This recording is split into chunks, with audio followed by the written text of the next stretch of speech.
time to first hope that I didn't get any edge paint on me. Make these little incisions. See, I'm trying to line them up right at the bottom of this, where this ends. So that should be right where this thing's marked. And you want to make this incision to come right out here, because it's going to fold out right there and stitch down. And this is another case of perhaps be conservative with your first cut, because you can always cut more, but you can never cut less. I'm trying to do this without getting edge paint on my shirt.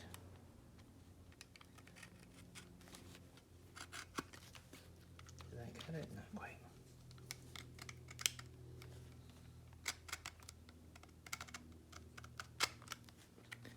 That cut it, yeah. So that cut that. So we have these cuts here. And do the other one.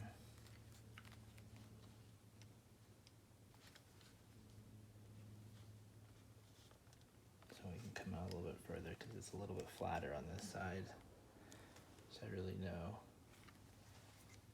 Make sure these two cuts line up pretty well too.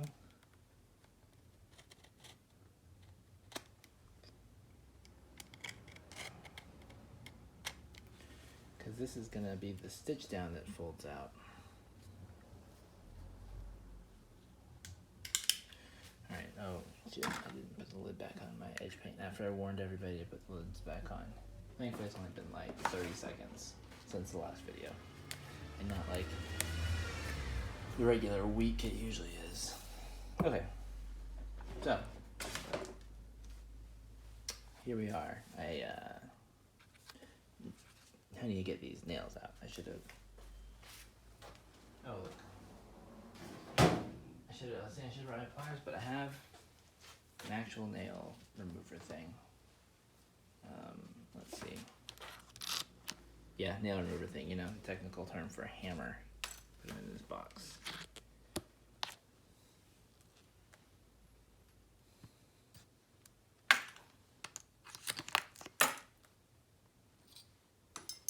This is a tool, like a big cardboard box full of tools down here that needs to be sorted, so it's a good home for these nails. Am I getting shit on my shirt?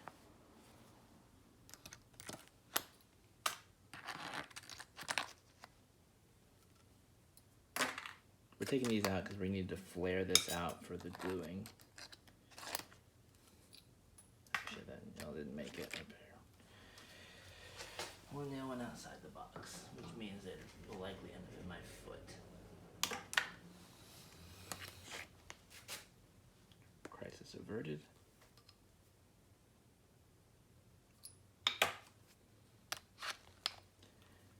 This is not the optimal way to do this. This is not comfortable. But I'd rather be doing it with pliers. Just saying. There's another one that missed the box. That one made the box.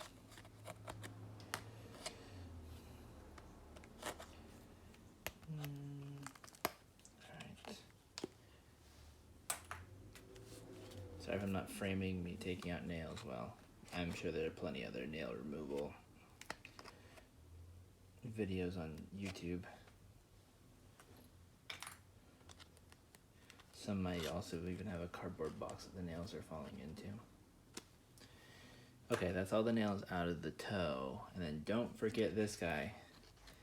This is the phase where you need to have all of the nails connecting your insole to your last removed. And throw this on the trash because it's all bent. Okay, if you don't remove those, your shoe will not come off of the last when the time comes, which is the problem I had last time for a different reason, but same thing. So now I'm taking this out and folding this all out because the midsole has to glue to this. And see, this is where I'm seeing, like, see how this is gonna fold out and stitch down to the midsole? See, this is good. This one over here That's not bad. I might want to trim it just like a tiny bit more. Might want to flare out just a little bit more. It's a little bit tucked right now. It might be hard to get that midsole to connect.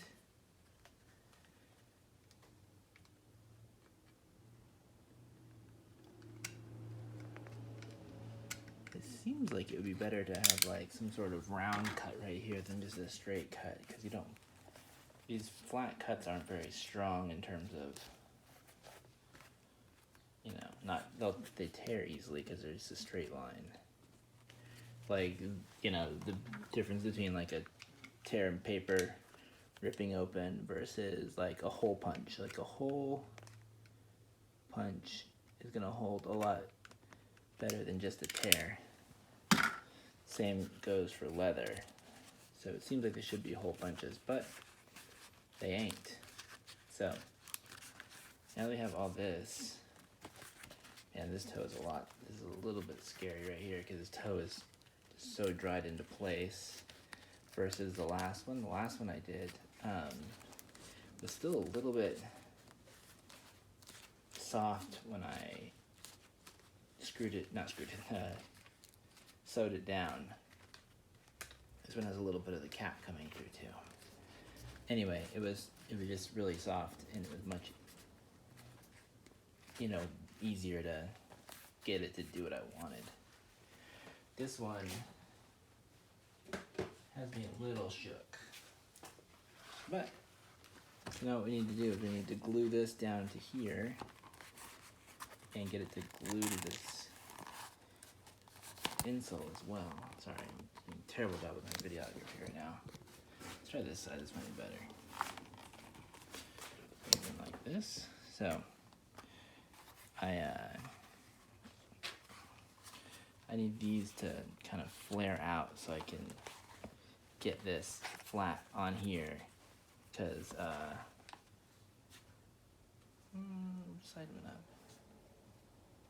So this is technically for that, but I think I want it. Sorry, I'm like mumbling to myself. So I have this stack of insoles, and I guess they're all cut the exact same way. No, they're not. I want one of these with like this soft, with the clean side up in the shape of my shoe, because that's how the other one was, and it's just gonna look nicer to have that clean side up, because it's gonna be showing a tiny bit. Sorry, I hope I got that all on camera. Clean side up. This one's actually shaped like this left shoe.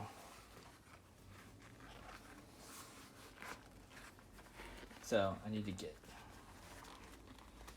this. Jeez, this is gonna be tough.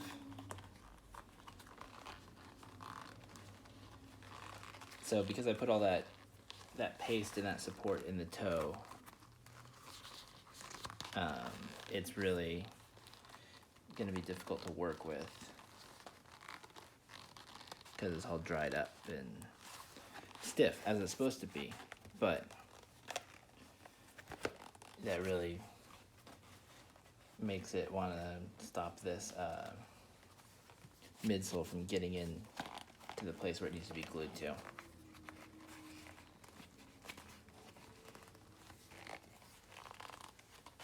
Wish I had a seat.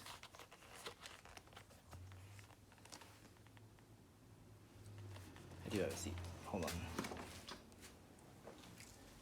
need this off my head. Still have the protective. Oops, dropped the headphone. Oh, dropped two headphones. Shit.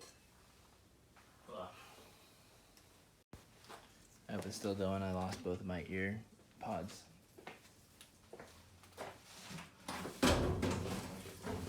Okay. Hi guys. This is as good a table as any. Which is a lie. There are much better tables. But yeah, I think I can get this going. I mean, I know I can. I did it on the previous one. You can just kind of torque torque this, torque? Yeah, no, torque. Just really don't want to get edge paint on my clothes like a dummy. I should be wearing my apron. It's right there, I can see it where I am.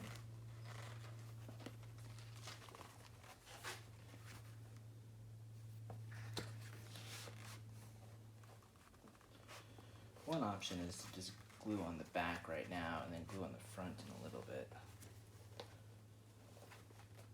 Also, you want to make sure it's like nice and centered because this part's going to tuck up a lot more and it's going to need a little more slack. Sorry, this part, this instep, is when this is just wide enough, but then you start pushing this up and it's going to lose some of that stitching slack. So you want to make sure this is a really centered glue job.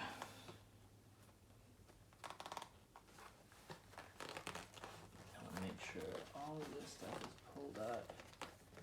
Yeah, that's how we do it. And we have a table-ish thing. Table approximation. We can push this down and see how that's supposed to go. Can also probably take these laces out now. Yeah.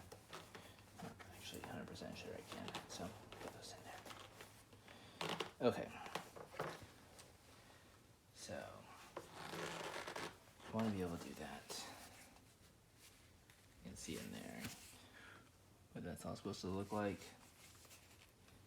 A lot of people will keep their lining tucked underneath this shoe, but we didn't do a lining. We did the true toe cap instead, so it's gonna stay up above.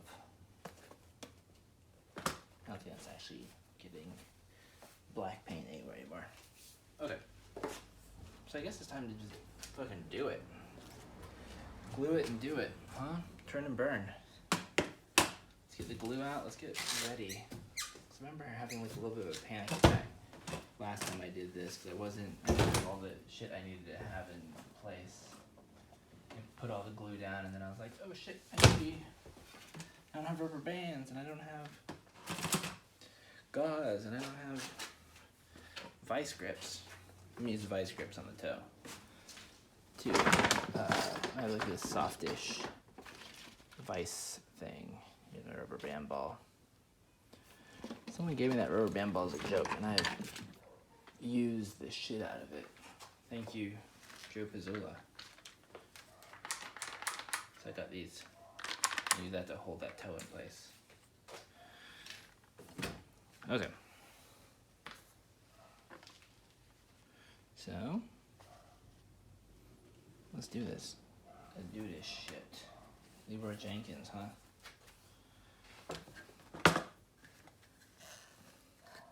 You know, I'm gonna take my shirt off and I am gonna put my apron. I'm going to ruin that beautiful shirt.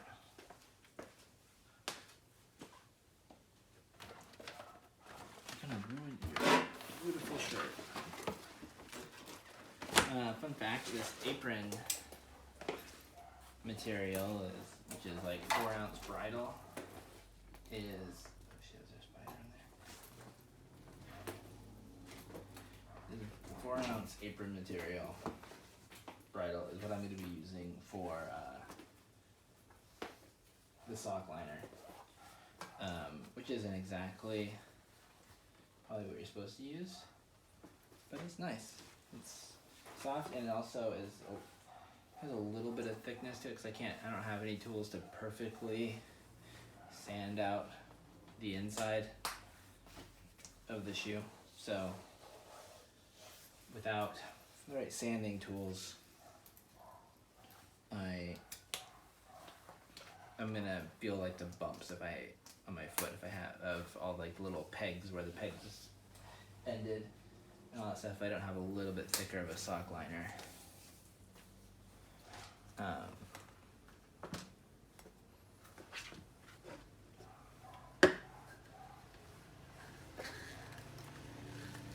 We want to try to focus the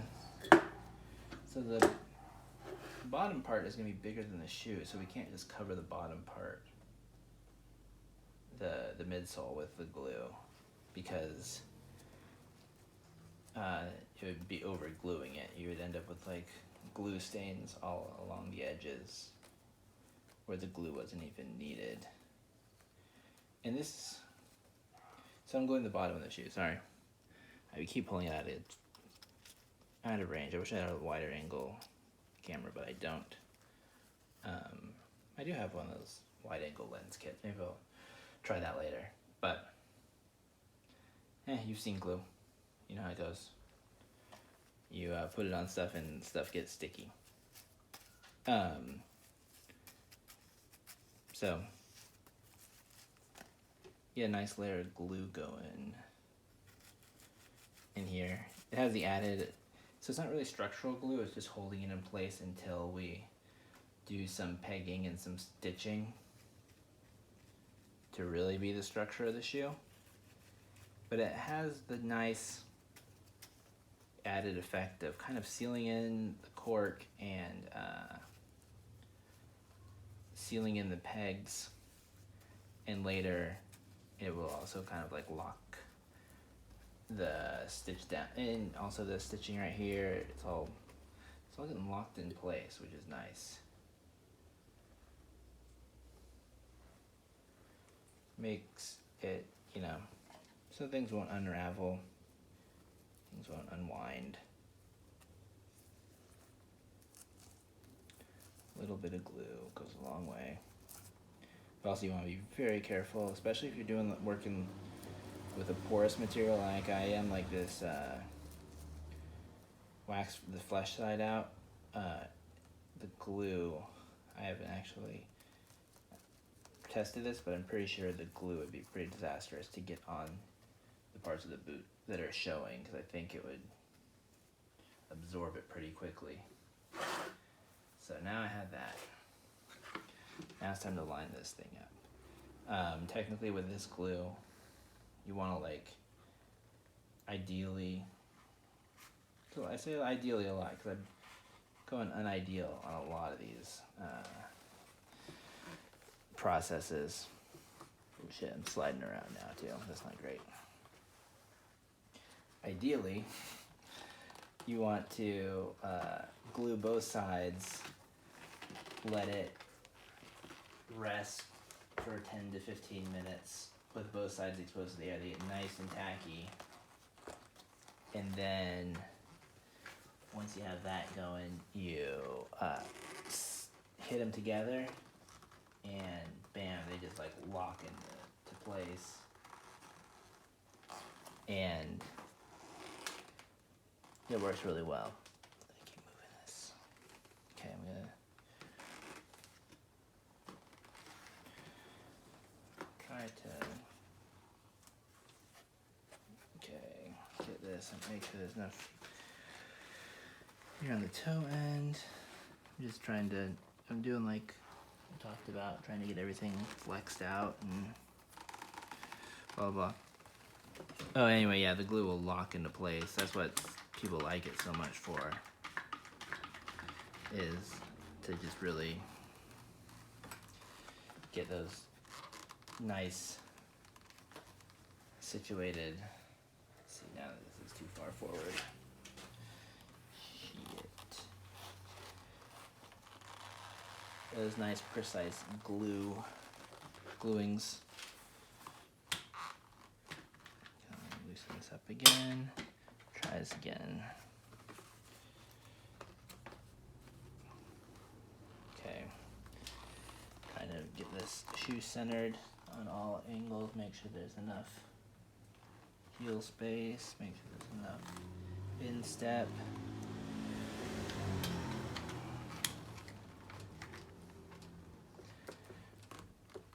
And see, then I can clamp this toe down.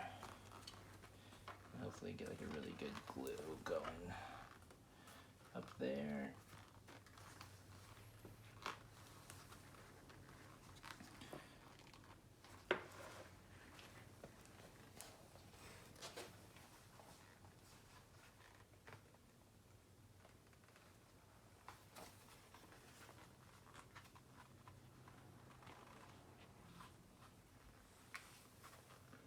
Yeah, I think that should be okay.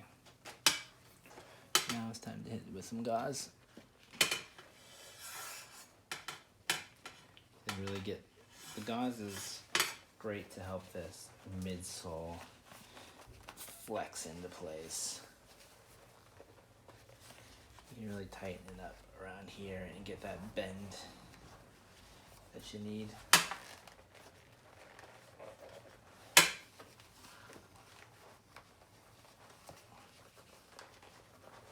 Remember, this is a janky way of doing things. I don't know, there's probably a good way of doing things.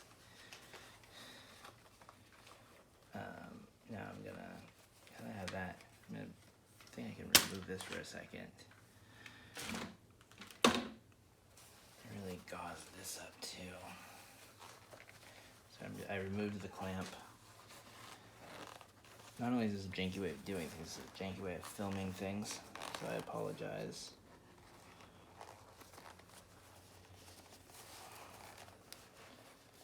Again, not structural glue, so it's not the end of the world if it's not perfectly connected in all spots. The stitching should fix that. The stitching and the nailing and the more pegging. But it's definitely going to help the process if you have it glued pretty much exactly the way you want it to be in the final product. If you can get like all the glue to hold down and just be exactly like it should be, it's gonna be so much easier in the next few steps. That's what I'm trying to get. I'm trying to get this wrapped around so I can pull this heel up, kind of form that to the foot. That's not going really well at all. Let's try this. Take this off. Ooh, gauze is getting a little gluey. It's not good. I'm trying to avoid the throat of the boot because I don't want it to smush it too much because there's no structure in that throat right as I actually just completely decimated it. Okay. Let's try. I'm using these boot hooks as like anchors for the gauze. Okay, let's try to go around like this.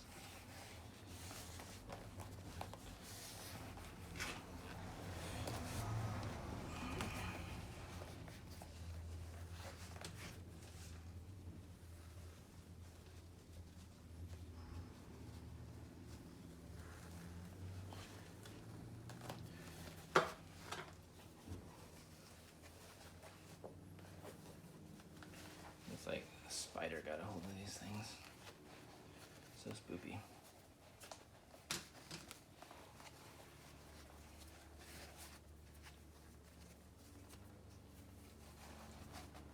Alright. I feel like that's pretty decent.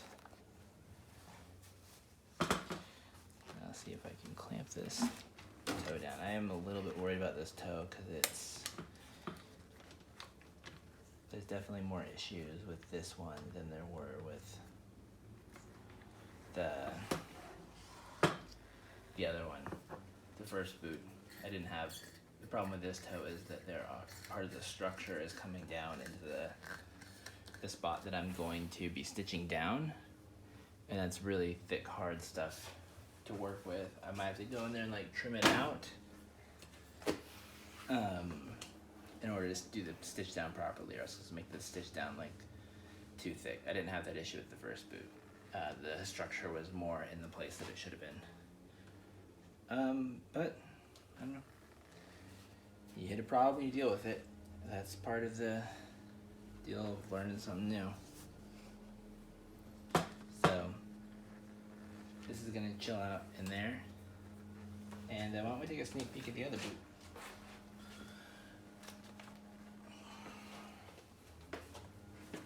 Sneak peek. Alright.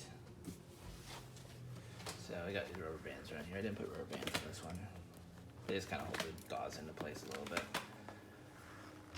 I have used them before to really shape the shoe, but they're difficult. They're a lot It's a lot easier to work with the gauze than it is to work with the rubber bands. Because rubber bands is either, you can have them singled over or doubled over. And sometimes one wrap is too loose and they just kind of like sit there.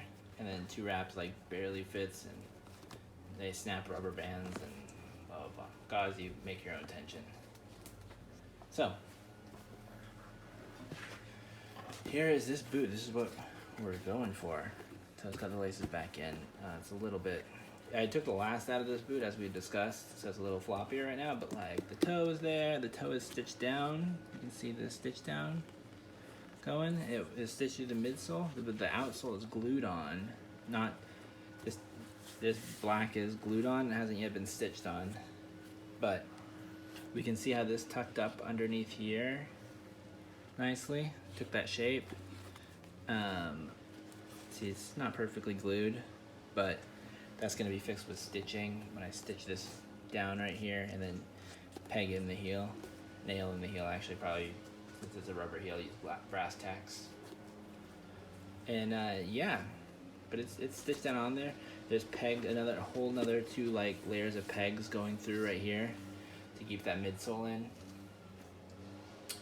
But it's not looking bad.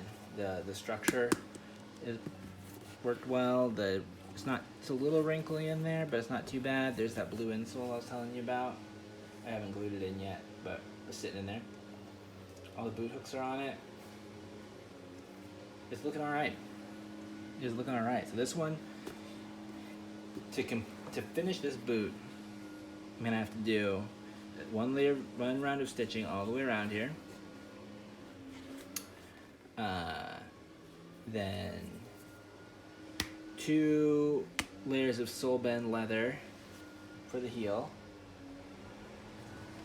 1 rubber topper on that, which is funny because I don't have any Danite rubber toppers. I didn't realize that you had to buy them separately from the place I bought these from. So I only bought the soles, I didn't buy anything. But I have the Vibram ones that look pretty much identical, so I'm just using the Vibram ones. Oh, and the difference between the Vibram and, I may have mentioned this, the Vibram and the Danite, the Vibram does not want to glue to the sole. Like the Danite has like a kind of rougher backside. The Vibram is just smooth like this, and you try to glue it and it just peels right off. But yeah, and it's not structural glue. Anyway, put those on and then do the edges, and then this boot, and then glue in the insole, and then this boot will be done. And so the other boot has the same steps to go, plus pegging in the midsole and stitching on the cap, and stitching on this stitch down thing, and then all that shit, and then hopefully they'll both go okay, and I'll be wearing these boots.